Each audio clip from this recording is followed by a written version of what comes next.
year is 1183. Deep in the heart of a medieval village, an alchemist works in secret. His hands tremble over a sacred recipe, one rumoured to heal the sick or curse the soul. The key ingredient? Dried nettle, powdered rosemary. But the gourd. The gourd is key. Without it, the tonic is worthless. You whisper to yourself like a man haunted, Master Aldrich. Have the spirits of the church drawn close? A most unassuming fruit. The bottle gourd. The only spirits I trust are those within my bottles, Lady Isolde.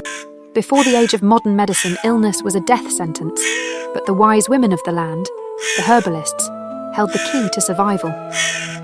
Among their arsenal, the bottle gourd, boiled into a tonic, a cure for fever, if prepared correctly.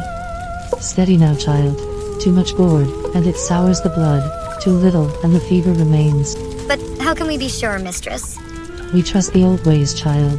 The earth does not lie. Not all saw herbal medicine as salvation. To the church, it was a challenge to divine authority. What was healing, if not a miracle granted by God? She speaks to plants as one speaks to men. Her remedies defy suffering, yet she does not kneel before the altar. A heretic. The sick recover too quickly, unnaturally. It is not the Lord's work. It is hers. Guards, find her. Bring her before us. Let us see what truth she speaks.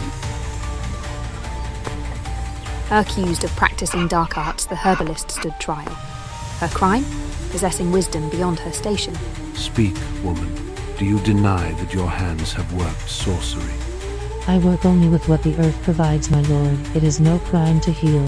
Please, she saved my brother. It was the gourd, not magic. Then let the flames decide. Though condemned, the wisdom of medieval herbalists found its way into secret manuscripts, into the hands of monks, into the future of medicine. And today, science confirms what they knew all along. Bottle gourd is a healer's gift, a remedy for the ages.